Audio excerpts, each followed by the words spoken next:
नमस्कार, माझे नाव प्रज्वल आहे। मी तुम्हाला माझ्यासोबत घडलेली एक भयानक अनुभव सांगू इच्छितो। मी फर्स्ट इयरला असतानाचा हा अनुभव आहे। माझे कॉलेज हे आमच्या घरापासून फार दूर नव्हते।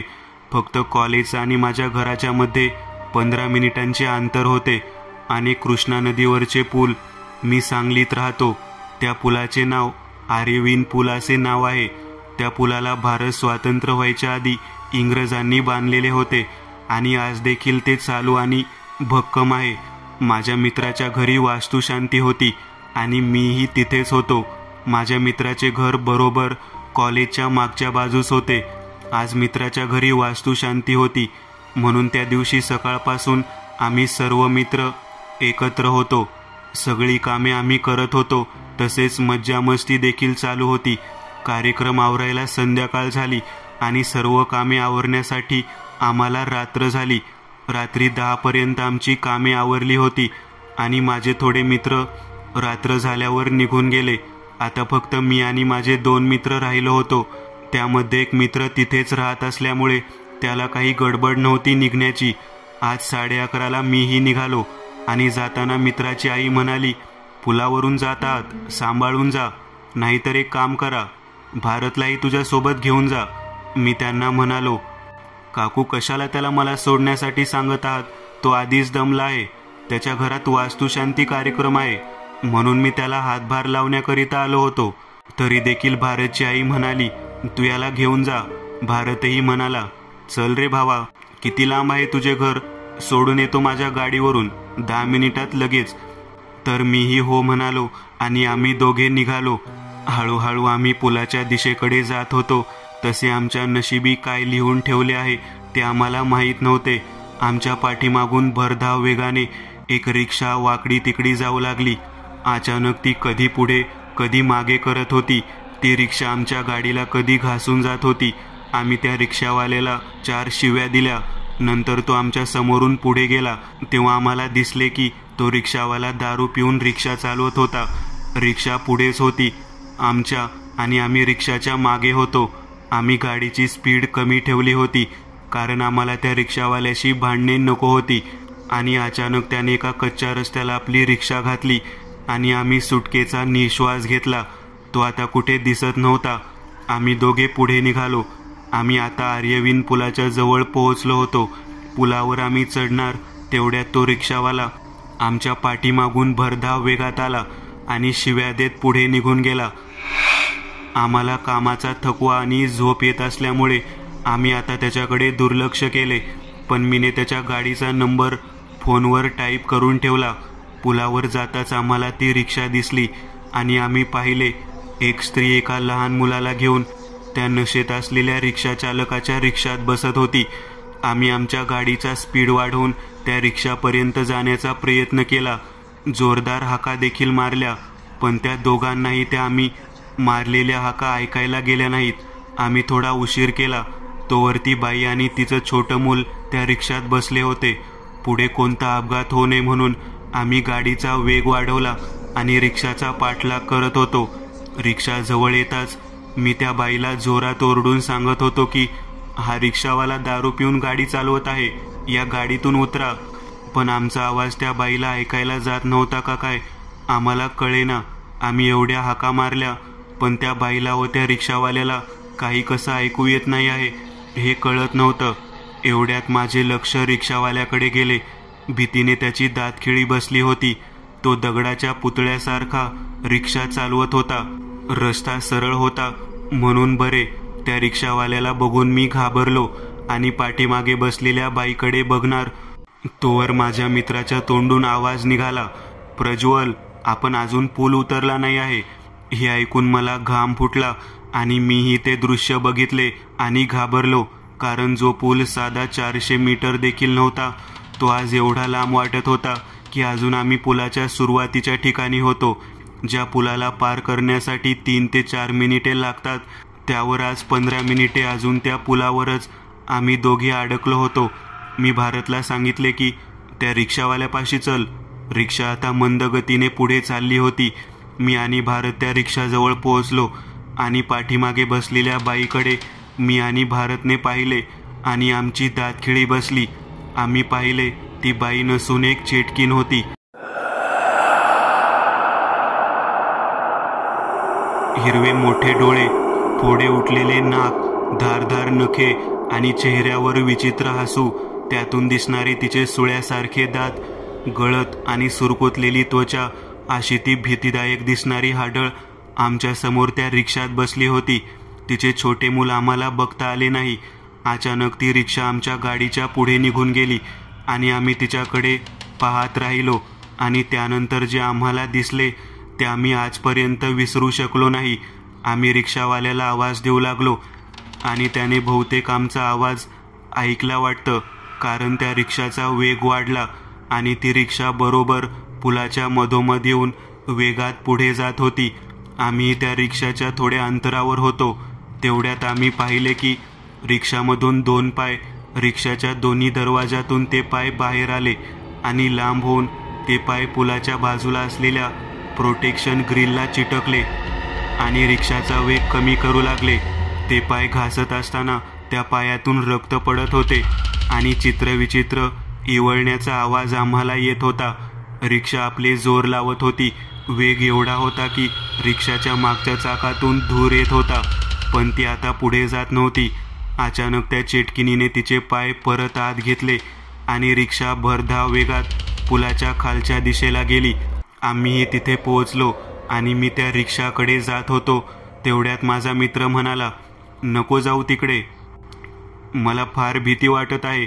आपण पुलाच्या खाली आलो आहे, तर चल लवकर, घरी जाऊ. हे ऐकून मला ती भीतीदायक दृश्य आठवू लागले आणि मी भारतसोबत गाडीवर बसलो आणि तेथून निघालो.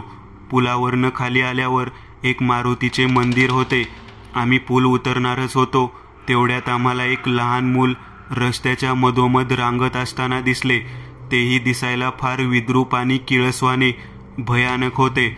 आम्ही तिथेच थांबलो आणि आमच्या पाठीमागून जोरजोरात श्वास घेण्याचा आवाज आला. आम्ही पाठीमागे पाहिले तर माझे हृदय घशात आले. ती चेटकीन आमच्या गाडीवर बसली होती.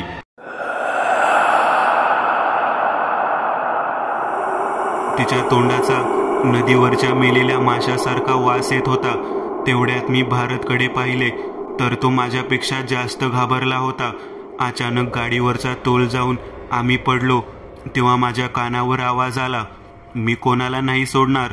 हे ऐकताच मी भारतची गाडी उचलली आणि त्याला पाठीमागे बसण्यास सांगितले आणि मी गाडी चालवत पुलाच्या खाली मारुती मंदिराकडे वळालो. आणि मंदिरापाशी पोहोचल्यावर गाडीवरून उतरून आम्ही मंदिरात प्रवेश केला. मंदिरात पोहोचल्यावर मन प्रसन्न आणि भीती कमी झाली होती. मंदिराच्या गाभाऱ्यात श्री हनुमानाची सुंदर प्रतिमा होती. त्या प्रतिमेकडे बघता सर्व भीती नाहीशी झाली, पण बाहेरून चित्रविचित्र आवाज येतच होते. आम्ही पुन्हा घाबरलो आणि मंदिराच्या बाहेरचे सगळे दृश्य आम्हास दिसत होते, कारण मंदिराचे बांधकाम तसेच होते. तिन्ही बाजूनी मंदिर उघडे होते आणि बाहेर जे काही होत आहे ते सर्व आम्हाला दिसत होते. बाहेर ती चेटकीन आम्हाला बाहेर बोलावत होती. ती म्हणाली, या बाहेर, तुम्ही किती वेळ या मंदिरात थांबणार आहे? या, तुमचे रक्त मी आज चाकणार आहे आणि माझ्या मुलाला देखील ते पाजणार आहे. माझे मूल उपाशी आहे, या बाहेर. ती आत येऊ शकत नव्हती, परंतु ती फार ताकदवर आणि चिडलेली होती.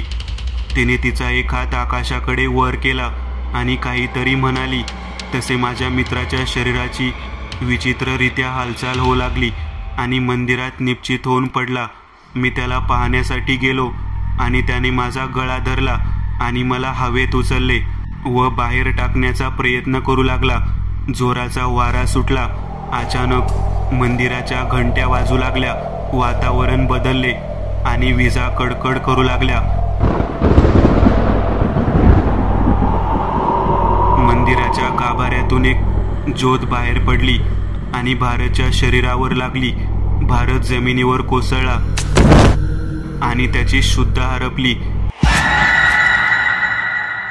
मी पाहिले, गाभाऱ्यातून एक साधू बाहेर आले आणि आमच्याकडे बघून म्हणाले, घाबरू नका मुलांनो, मी इथे असेपर्यंत तुम्हाला काही होणार नाही. मी त्याच्या तेजाकडे बघून मंत्रमुग्ध झालो. त्याच्या चेहऱ्यावर एक दैवीय तेज होता त्यांना मी सर्व घटना सांगितली आणि त्यांना हे देखील सांगितले की ती चेटकीन अजून मंदिराच्या बाहेर आहे. ते साधू म्हणाले, जय श्रीराम म्हणा.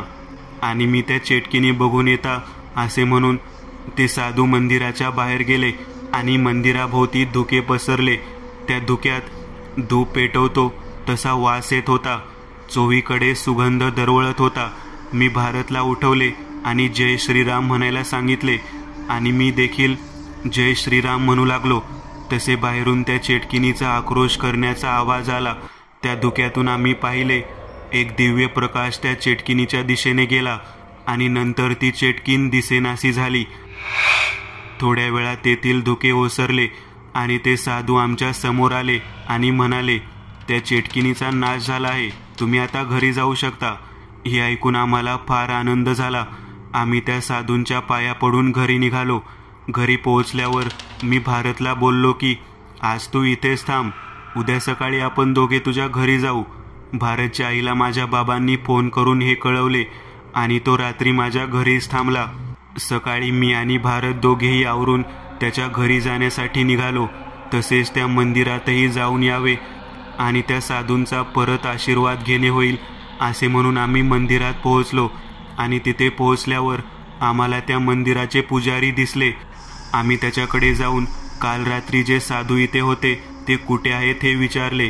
ते म्हणाले, रात्री मुलांनो, रात्री या मंदिराला कुलूप घालून मी 9 वाजता माझ्या घरी गेलो होतो. इथे कोणी कसे आत येणार? हे ऐकताच आम्ही त्या पुजारींना काल रात्री घडलेला प्रसंग सांगितला. ते ऐकून पुजारी म्हणाले, मला आता समजले. आम्ही म्हणालो, काय बाबा, तुम्हाला काय समजले? तर ते पुजारी म्हणाले, तो पूल इंग्रजांनी 1916 मध्ये बांधला होता, पण त्याआधी ते पुलाचे काम होत नव्हते कारण कामात अडथळा निर्माण होत होता. थोडे बांधकाम झाले की पूल परत कोसळत होते. इंग्रजांनी एका तांत्रिकाला बोलावले आणि तो तांत्रिक म्हणाला, बळी लागेल, या वास्तूचे निर्माण करण्यासाठी बळी लागेल, तीही एका गरोदर महिलेची बळी. इंग्रजांनी तेथील एका रहिवाशांपैकी एका गरोदर महिलेला जबरदस्ती आणून त्या पुलाच्या पायात जिवंत पुरून टाकले. यानंतर पूल तर उभा झाला, पण त्या इंग्रजांनी 2 जीव घेतले. त्यानंतर पुलाच्या उद्घाटना दिवशी त्या पुलाच्या इंजिनियरची देह नदीमध्ये सापडला. कोणाला कळाले नाही हे कसे झाले. त्यानंतर दर 12-12 वर्षांनी तिथे एक मृत्यूचा सापळा चालू झाला. ती गरोदर स्त्री एक चेटकीन म्हणून दर 12 वर्षातून एकदा कधीही त्या पुलावर कोणाचा ना कोणाचा बळी घेत असत. तुम्ही नशीबवान आहात की तुम्हाला खुद्द श्री बजरंगबलींनी वाचवले आणि तुमचं रक्षण त्या चेटकिनीपासून केले. ते साधू म्हणजेच मारुती होते. आम्ही तेथून मारुती रायाच्या पाया पडून निघालो आणि पुलाजवळ पोहोचल्यावर तेथे पोलीस व लोकांची गर्दी आम्हाला दिसली आणि आम्ही बघितले की तो रिक्षावाला आणि त्याची रिक्षा भयानक अवस्थेत तेथे पुलाच्या पायथ्याशी पडली होती. रिक्षावाला जागीच मृत झालेला दिसत होता.